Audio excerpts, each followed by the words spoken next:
Friends, welcome back in BBVN online class.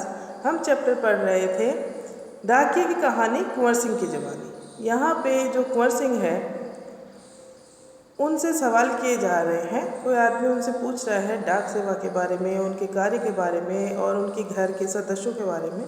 उसी बातचीत को हम आगे बढ़ाते हुए हम आगे का चैप्टर स्टार्ट करते हैं। हमने सुना है कि हमारी डाक सेवा दुनिया की सबसे बड़ी डाक सेवा है। यह भला कैसे? वह पूछ रहा है। सुना तो आपने बिल्कुल ठीक है, कुंवर सिंह कह रहे हैं। सुना तो आपने बिल्कुल ठीक है, हमारे देश की डाक सेवा आज भी दुनिया की सबसे बड़ी डाक सेवा है और सबसे सस्ती भी। केवल 5 रुपये में देश के किसी भी कोने में हम चिट्ठी भेज सकते हैं। पोस्ट कार्ड तो केवल 50 पैसे का ही है, यानी 50 पैसे में भी हम देश के हर कोने में अपना संदेश भेज सकते हैं। आपने देखा कि भारत की जो डाक सेवा है, इस चैप्टर में बता रखी है कि बहुत ही सस्ती है और दुनिया की सबसे बड़ी डाक सेवा है। आपको अपनी नौकरी में मज़ा तो बहुत आता होगा। अब वह आगे पूछ रहा है उस कुंवर सिंह से कि आपको अपनी नौकरी में मज़ा तो बहुत आता होगा। मुझे अपनी नौकरी बहुत अच्छी लगती है।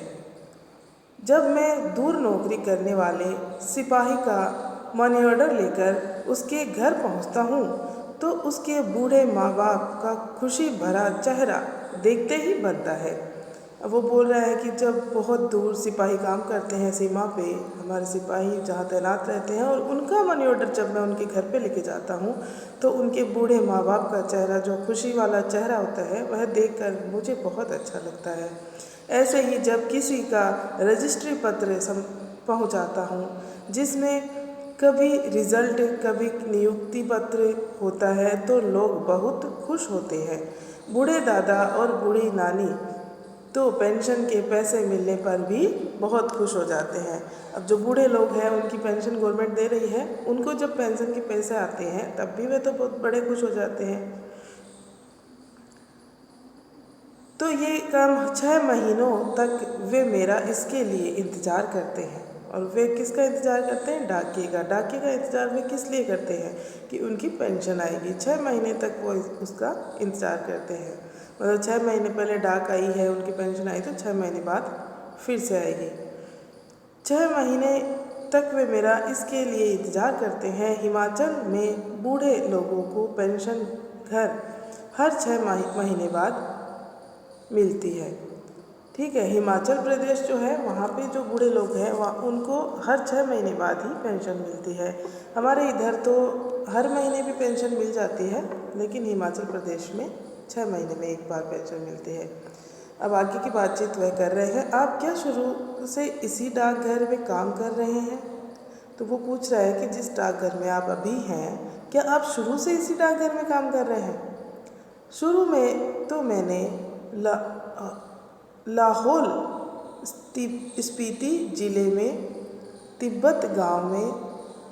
के तिब्बत गांव में 3 साल तक नौकरी की है। अब शुरू में जो जहाँ पे उसने नौकरी की वो बता रहा है। यह हिमाचल का सबसे ऊंचा गांव है। इसके बाद 5 साल तक इसी जिले में काजा में और 5 साल तक किन्नौर जिले में नौकरी की है। उस वक्त इन गांवों में टेलीफोन नहीं थे। बसें भी सिर्फ मुख्यालयों तक ही जाती थी, मतलब मुख्य स्थानों तक ही जाती थी बसें भी। अभी भी कई ऐसे गांव हैं जहां न तो बस जाती है और न ही वहां टेलीफोन है। ऐसी जगह में ग्रामीण डाक सेवा का बहुत मान किया जाता है। अब टेलीफोन भी नहीं है और वहाँ पे बस भी नहीं जाती है, तो इंसान जल्दी से भी नहीं पहुँच सकता है और उसका संदेश भी जल्दी नहीं पहुँच सकता है। तो ऐसी जगहों पे किसका होगा मान सम्मान? डाक का ही होगा कि चिट्ठी आएगी तभी संदेश पता चलेगा।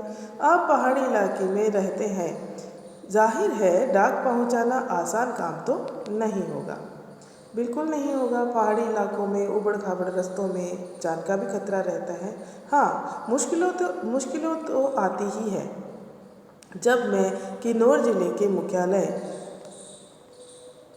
रिंगागिम्पियो में नौकरी करता था तो सुबह 6 बजे मेरी ड्यूटी शुरू हो जाती थी। मैं 6 बजे सुबह शिमला जाने वाली बस में डाक का बोरा रखता था और रात को 8 बजे शिमला से आने वाली बस से डाक का बोरा उतारता था। पैकर को ये सब काम करने पड़ते हैं। जो पैकर होता है उनको यही सब काम करने पड़ते हैं, डाक का बोरा रखना, डाक का बोरा उतारना। किन्नौर और लाहौर स्पीति हिमाचल प्रदेश के बहुत ठंडे तथा ऊंचे ज़िले हैं। ये जो दो ज़िले हैं किन्नौर और लाहौर, ये दोनों के दोनों लाहौर के बहुत ही ऊंचे और ठंडे ज़िले हैं। इन ज़िलों में अप्रैल महीने में भी बर्फ़बारी हो जाती है। बर्फ़ की वर्षा होना बर्फ़बारी कहलाती है।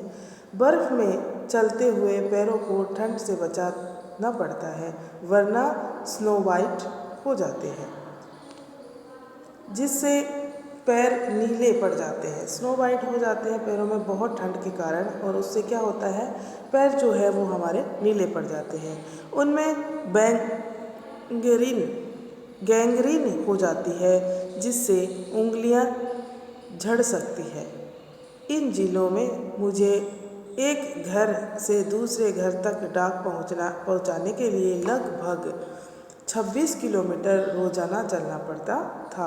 हिमाचल में एक गांव से दूसरे गांव की दूरी लगभग 4 या 5 किलोमीटर तक होती है। हिमाचल के गांव छोटे छोटे होते हैं।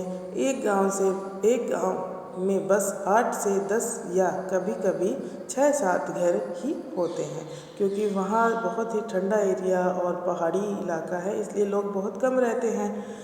और बस एक गांव में 8 से 10 या 6 से 7 घर ही होते हैं, इसलिए चलना काफ़ी पड़ता है। चलना तो खैर हमारी आदत में है। शिमला हो चुका है ग्रामीण डाकिये की ज़िंदगी में, तो चलना ही चलना है। अब वो क्या मतलब, जो गांव में जो डाक बांटता है, कि छोटे छोटे गांव में जाते हैं और गांव डाक देते रहते हैं, वो उनकी आदत में शुमार हो जाता है। और ग्रामीण डाकिये जो होते हैं उनकी लाइफ में तो चलना ही चलना होता है। आपने बताया था कि पहले आप डाक सेवक थे, अब पैकर हैं, इसके आगे भी कोई प्रमोशन है क्या? अब वो पूछ रहा है कि आपने बताया था कि पहले आप सिर्फ एक डाक सेवक थे और अब पैकर हैं, तो क्या इसके आगे भी आपका प्रमोशन हो सकता है, या कोई प्रमोशन या कोई पद है इसके आगे भी ऊपर? पैकर के बाद डाकिये बन सकते हैं, बस एक इम्तिहान पास करना पड़ता है। अभी तो काम के हिसाब से हमारा वेतन काफ़ी कम रहता है। सारा दिन कुर्सी पर बैठकर काम करने वाले बाबू का वेतन कहीं ज़्यादा होता है। पैकर का वेतन बाबू के जितना ही हो जाता है। अब तो डाकिये की नौकरी में लगना भी बहुत मुश्किल है। डाकिये की नौकरी में लगना भी अब देखिए मुश्किल हो चुका है। हमें से जितने डाकिये रिटायर हो चुके हैं, उनकी जगह नए डाकियों को नहीं रखा जा रहा है। इससे पुराने डाकियों का काम का बोझ दिन प्रतिदिन बढ़ता ही जा रहा है। न जाने आने वाले समय में कैसा होगा। अब वो कह रहे हैं कुंवर सिंह कि जो डाकिये हैं उनकी नई नौकरियां नहीं निकल रही है, जो गवर्नमेंट निकालती है वो नहीं निकल रही है। अब क्या करते हैं कि जो पहले के पैकर हैं, जो डाक सेवक हैं, उन्हीं को डाकिये के जॉब पे रख दिया जाता है, और बड़ा मुश्किल हो गया है डाकिये की नौकरी करना। अब देखते हैं आगे क्या होता है। तो स्टूडेंट्स, आपने कुंवर सिंह की बातें सुनी है उन्हीं की ज़बान से, कि कैसे कैसे इनकी जो नौकरी है वो बहुत ही ज़्यादा मुश्किल है, इतनी आसान नहीं है। पैसे भी बहुत कम मिलते हैं। दिन भर काम करने के बाद, जोखिम भरा काम करने के बाद भी इन्हें पैसे बहुत ही कम मिलते हैं, उनके एवज में जो दिन भर कुर्सियों पर बैठ के काम करते हैं। सो आप इस चैप्टर को अच्छे से पढ़िएगा और समझिएगा। नेक्स्ट वीडियो में इसके आगे का चैप्टर हम रीड करेंगे। Thank you.